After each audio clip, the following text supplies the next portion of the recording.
Karibu mpenzi mtazamaji wetu ndani ya Mzee Yakobo Sport.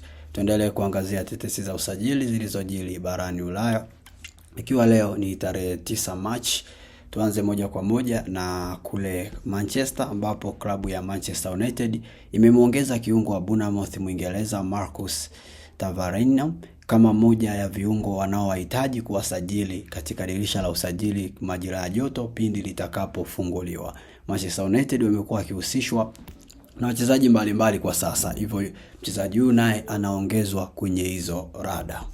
Kwingineko, klabu ile ya Aston Villa na kocha wake Unai Emery anaonekana kuwa ana uwezekano mkubwa wa kuondoka katika klabu hiyo ya Aston Villa msimu wa joto, huku changamoto ya kocha huyo ya Hispania ikiongezeka kutokana na vikwazo vya kifedha ambavyo vimekuwa vikikabili klabu hiyo. Kwingineko, kocha wa Manchester City Pep Guardiola amehakikisha kuwa timu yake itakuwa bora zaidi msimu ujao. Ameyasema kwamba msimu huu hajawaahidi kuwamalizia ligi ile na makubwa, hivyo inaendelea kuipa Arsenal nafasi ya kutoa ubingwa. Lakini Pep Guardiola hajasema moja kwa moja kwamba amewaachia Arsenal ubingwa, ila amesema kwamba timu yake itakuwa bora zaidi msimu ujao. Hivyo basi hatamani mwaka wake wa mwisho na mkataba wake kuweza kumalizika vibaya. Hiyo imetokana pia na uvumi ambao umekuwa ukisema kwamba msimu ni wa mwisho kwake. Yeye ameibuka na hiyo kauli, hivyo inawapa matumaini wale mashabiki ambao walikuwa wanaendelea kumuhitaji kwamba msimu ujao yamkini akaendelea kuinoa klabu ya Manchester City. Hapo tukisalia Manchester City, mchezaji wao wa kimataifa raia wa Ureno Bernardo Silva mwenye umri wa miaka 31 anatarajiwa kuondoka katika klabu ya Manchester City mwezi Juni kama mchezaji huru, kwani hakuna mazungumzo yoyote yanayoendelea ya kurefusha mkataba kati yake na klabu ile ya Manchester City.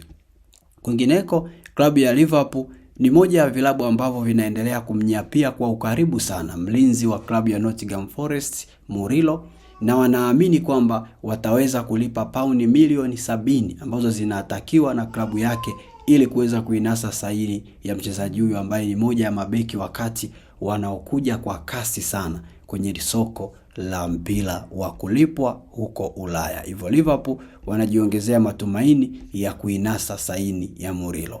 Kwingineko, klabu ya Arsenal wanajiandaa kutuma ofa kwa ajili ya kuweza kuinasa saini ya kiungo mkabaji wa klabu ya Newcastle Sandro Tonali, na mawakala wao wa Tonali wamekuwa na mazungumzo chini kwa chini na klabu ya Arsenal, huku pia vilabu kadhaa ikiwemo Manchester United na venyewe pia vinamnyapia Tonali kwa ukaribu, lakini Arsenal wanaonekana paka sasa wanaongoza zile rada za kuinasa saini ya Sandro Tonali. Kwingineko, klabu ya Manchester United imemuongeza kiungo wa Nottingham Forest na Ivory Coast Ibrahim Sangare kama moja ya wachezaji wanaowahitaji kujiunga nao msimu wa joto. Hivyo Sangare naye ameongezeka kwenye ile listi ndefu kweli kweli ambao Manchester United wameilisti ya moja ya wachezaji ambao wanawafuatilia na kuendelea kuchambua ni yupi ambaye watamsajili. Huku majirani zao Manchester City inaripotiwa kwamba wanakaribia kukamilisha dili la mlinzi wa pembeni wa Newcastle United Tino Livramento. Inasemekana kwamba Manchester City wanakaribia kulikamilisha dili la Livramento. Hivyo Livramento anaweza akajiunga nao muda wowote kama mambo yasipoingilia hapo katikati.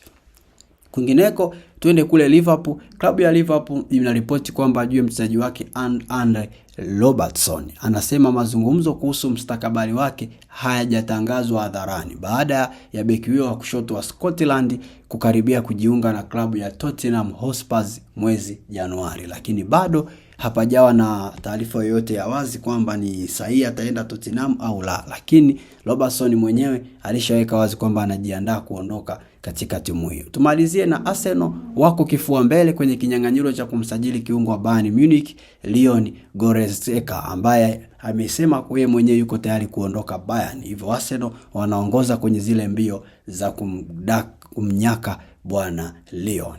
Basi tumefika tamati ya tetesi za kimichezo katika zile tulizokuwa nazo siku ya leo, na kukaribisha uweze kusubscribe katika chaneli yetu. Bonyeza kitufe kilichoandikwa neno subscribe, lakini pia kama unatufuatilia TikTok tufollow kwa kubonyeza neno follow au hiyo alama ya jumlisha. Bye bye, tukutane wakati